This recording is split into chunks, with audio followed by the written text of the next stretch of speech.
ఓవరాల్గా more than me I'm happy that Telugu industry ఈ రోజున విజయ్ బావటం ఎగరేసింది వాళ్ళ ప్రపంచవ్యాప్తంగా. చాలా గర్వకారణం. ఎందుకు చెప్తానంటే అండి, ఇది 80sలో నేను ఏ భాష అని చెప్పాను కదా, ఇతర భాష వాళ్ళు కొంత మనల్ని హేళన చేసిన పరిస్థితి కూడా ఉండేది. నేను I don't want name particular language.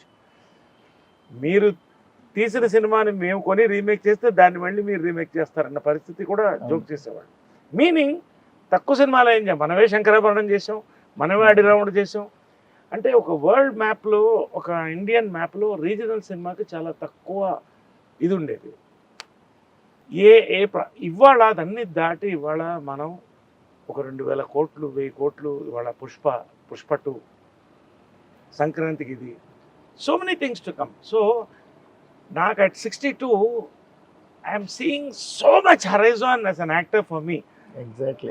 ఈ రోజున ఈ తెలుగు సినిమా తమిళ సినిమా పోయిందండి, పాన్ ఇండియా సినిమానే. ఎవ్రీ సినిమా బాగుంటే it's a pan Indian cinema. అది దాన్ని ముందుకు తీసుకొచ్చిన తెలుగు వాళ్ళు, అది గర్వకారణం. నెంబర్ ఆఫ్ ఫిల్మ్స్ ప్రొడ్యూస్ చేస్తున్న ఇండస్ట్రీ కూడా మందే ఇప్పుడు. ఎస్ అంటే ఇవాళ నాకు సంతోషంగా ఉందండి, ఎందుకంటే అప్పట్లో మాకేంటంటే ఒక సినిమా తీయాలంటే ఆ సినిమా తీయడం కష్టం కాదు, కానీ రిలీజ్ చేయడం పెద్ద కష్టం ఉండేది. థియేటర్లు ఇవన్నీ. ఇవాళ ఓటీటీ ప్లాట్ఫామ్స్ వచ్చేసినాయి, ఇవాళ థియేటర్స్ పెరిగిపోయినాయి, మల్టీప్లెక్సెస్ ఉన్నాయి, ఓటీటీ ఉంది, యూట్యూబ్ ఉంది. So the lot of youngsters ఇవాళ సక్సెస్, తెలుగు ఇండస్ట్రీ సక్సెస్ కారణం ఏంటంటే యంగ్ డైరెక్టర్స్ అండి, యంగ్ ఇండస్ట్రీ ఉంది. సో ఇవాళ ఓటీటీ ప్లాట్ఫామ్ ఈజ్ ఈక్వల్గా దానికి ఒక రెస్పాన్స్. ఇవాళ today I gained a very good market as a hero in OTT, as an actor in OTT.